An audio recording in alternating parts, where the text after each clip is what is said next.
उत्तराखंड की ये भूमि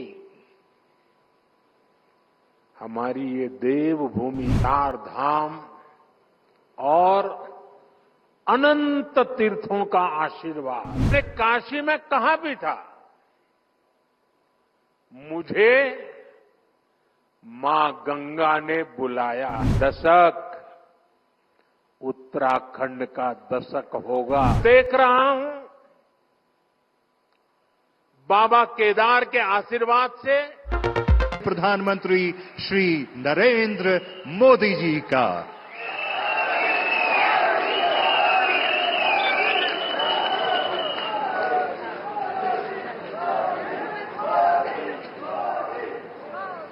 गंगा मैया की, गंगा मैया की, गंगा मैया की, भारत माता की, भारत माता की, भारत माता की।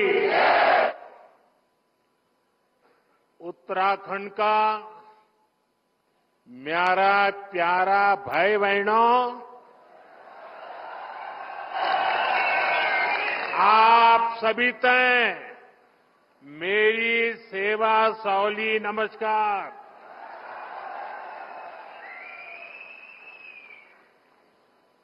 यहां के ऊर्जावान मुख्यमंत्री मेरे छोटे भाई पुष्कर सिंह धामी जी, केंद्रीय मंत्री श्री अजय टम्टा जी, राज्य के मंत्री सतपाल महाराज जी, संसद में मेरे साथी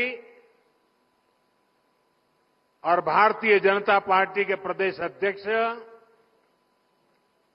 महेंद्र भट्ट जी,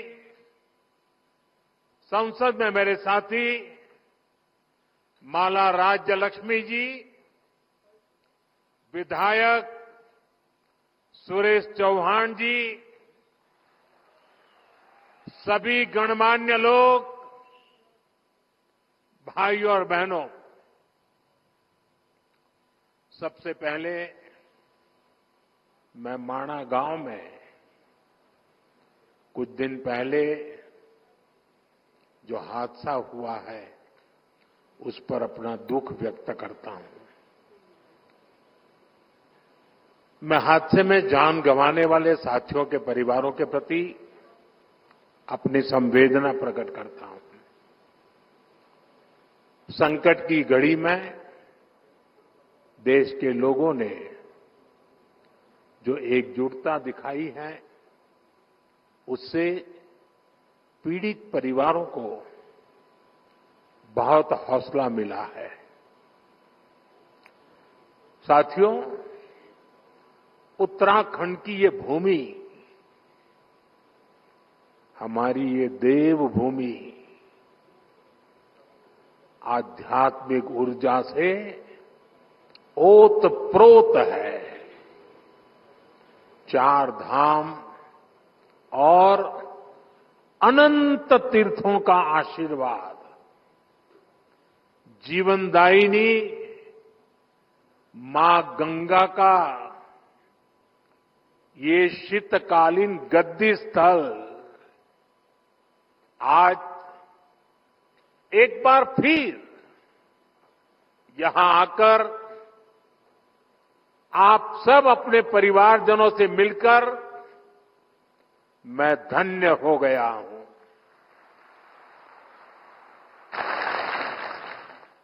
मां गंगा की कृपा से ही मुझे दशकों तक उत्तराखंड की सेवा का सौभाग्य मिला है।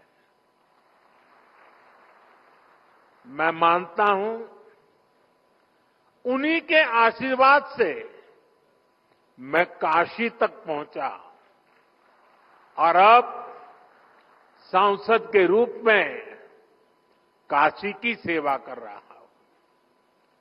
और इसलिए मैंने काशी में कहा भी था, मुझे मां गंगा ने बुलाया है।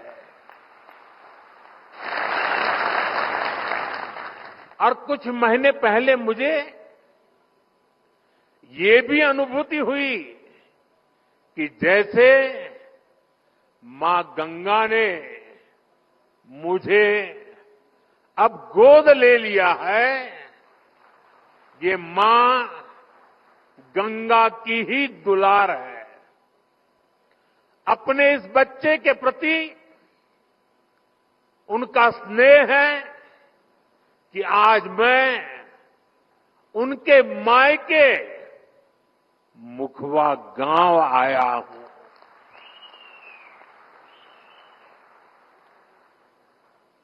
यहां मुझे मुखी मठ मुखवा में दर्शन पूजन का भी सौभाग्य प्राप्त हुआ है। साथियों, आज हर्षिल की इस धरती पर आया हूं तो मैं अपनी दीदी भूलियों के स्नेह को भी याद कर रहा हूं। वो मुझे हर्षिल का राजमा और दूसरे लोकल प्रोडक्ट्स भेजती रहती है। आपके इस लगाव और उपहार के लिए मैं आपका आभारी हूं। साथियों, कुछ साल पहले जब मैं बाबा केदारनाथ के दर्शन के लिए बाबा के चरणों में गया था, तो बाबा के दर्शन अर्चन के बाद मेरे मुंह से अचानक कुछ भाव प्रकट हुए थे और मैं बोल पड़ा था, ये दशक उत्तराखंड का दशक होगा। वो शब्द मेरे थे, भाव मेरे थे, लेकिन उनके पीछे सामर्थ्य देने की शक्ति स्वयं बाबा केदारनाथ ने दी थी। मैं देख रहा हूं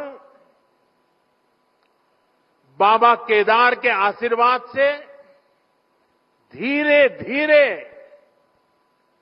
वो शब्द, वो भाव सच्चाई में, हकीकत में बदल रहे हैं। ये दशक उत्तराखंड का बन रहा है।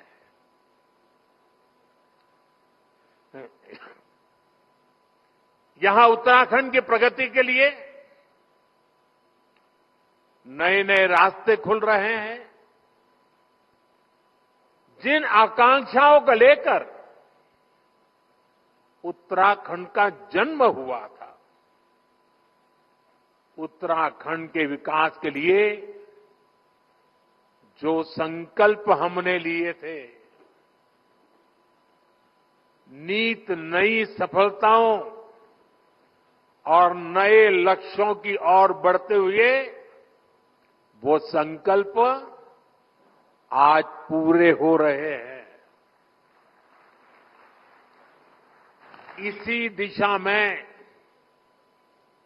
शीतकालीन पर्यटन एक और बड़ा महत्वपूर्ण बड़ा कदम है। इसके माध्यम से उत्तराखंड के आर्थिक सामर्थ्य को साकार करने में बहुत बड़ी मदद मिलेगी। मैं इस अभिनव प्रयास के लिए धामी जी को, उत्तराखंड सरकार को बहुत बहुत बधाई देता हूं और उत्तराखंड की प्रगति के लिए कामना करता हूं। साथियों, अपने टूरिज्म सेक्टर को डायवर्सिफाई करना, 12 मासी बनाना, 365 दिन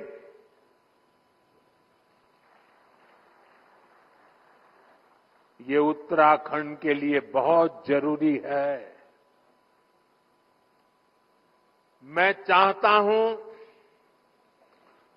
कि उत्तराखंड में कोई भी सीजन हो, कोई भी सीजन ऑफ सीजन ना हो। हर सीजन में टूरिज्म ऑन रहे। अब ऑफ नहीं, ऑन का जमाना। अभी पहाड़ों पर पर्यटन सीजन के हिसाब से चलता है।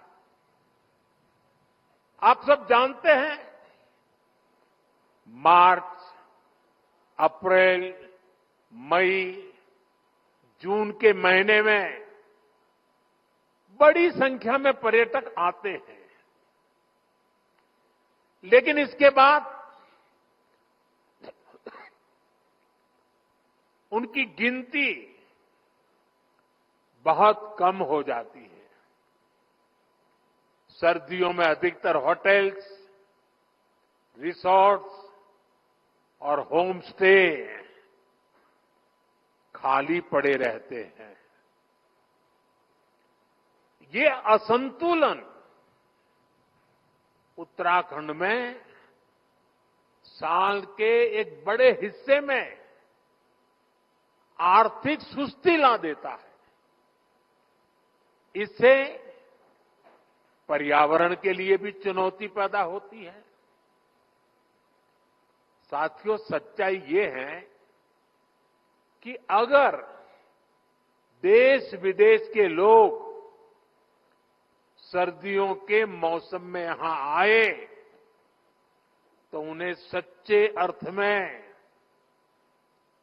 देवभूमि की आभा का वास्तविक परिचय मिलेगा।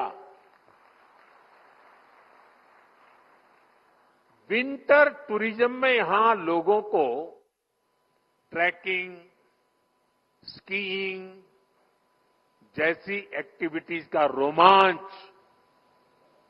सचमुच में रोमांचित कर देगा। धार्मिक यात्रा के लिए भी उत्तराखंड में सर्दियों का समय बेहद खास होता है। कई तीर्थ स्थलों पर इसी समय विशेष अनुष्ठान भी होते हैं। यहां मुखवा गांव में ही देखिए,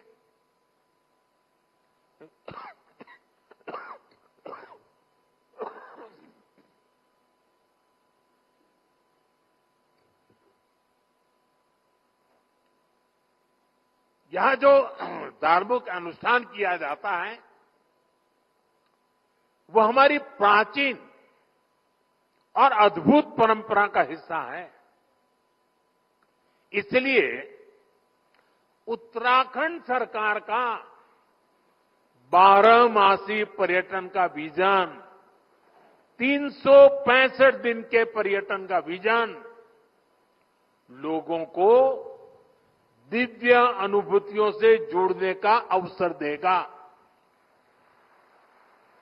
इससे यहां साल भर उपलब्ध रहने वाले रोजगार के अवसर विकसित होंगे।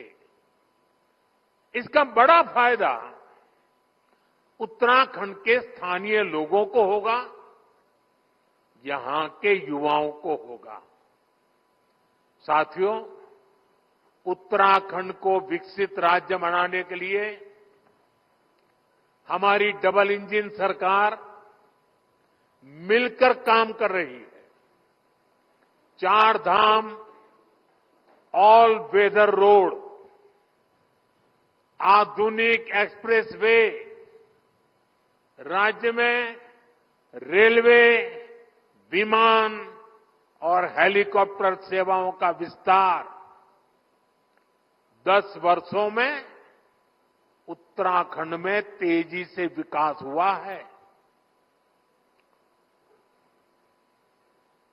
अभी कल ही उत्तराखंड के लिए केंद्र सरकार ने बहुत बड़े निर्णय लिए हैं। कल केंद्रीय कैबिनेट ने केदारनाथ रोपवे प्रोजेक्ट और हेमकुंड रोपवे प्रोजेक्ट को मंजूरी दे दी है। केदारनाथ रोपवे बनने के बाद जो यात्रा 8 से 9 घंटे में पूरी होती है, अब उसे लगभग 30 मिनट में पूरा किया जाएगा। इससे बुजुर्गों, बच्चों, महिलाओं के लिए केदारनाथ यात्रा और सुगम हो जाएगी। इन रोपवे प्रोजेक्ट पर हजारों करोड़ रुपए खर्च किए जाएंगे। मैं उत्तराखंड समेत पूरे देश को इन प्रोजेक्ट्स की बधाई देता हूं। साथियों, आज पहाड़ों पर eco log huts, convention center, helipad infrastructure पर फोकस भी किया जा रहा है। उत्तराखंड के टिम्मर सैण महादेव, माणा गांव, जादून गांव में टूरिज्म इंफ्रास्ट्रक्चर नए सिरे से विकसित हो रहा है। और देशवासियों को पता होगा, शायद नहीं होगा, 1962 में जब चाइना ने भारत पर आक्रमण किया, तभी हमारा जादू गांव को खाली करवा दिया गया था। ये हमारे 2 गांव खाली कर दिए गए थे। 60-70 साल हो गए, लोग भूल गए। हम नहीं भूल सकते। हमने उन 2 गांवों को फिर से बसाने का अभियान चलाया है और बहुत बड़ा टूरिस्ट डेस्टिनेशन बनाने की दिशा में हम आगे बढ़ रहे हैं। और इसी का परिणाम है कि उत्तराखंड में पर्यटकों की संख्या इस 1 दशक में तेजी से बढ़ी है। 2014 से पहले 4 धाम यात्रा पर हर साल औसतन 18 लाख यात्री आते थे। अब हर साल लगभग 50 लाख तीर्थयात्री आने लगे हैं।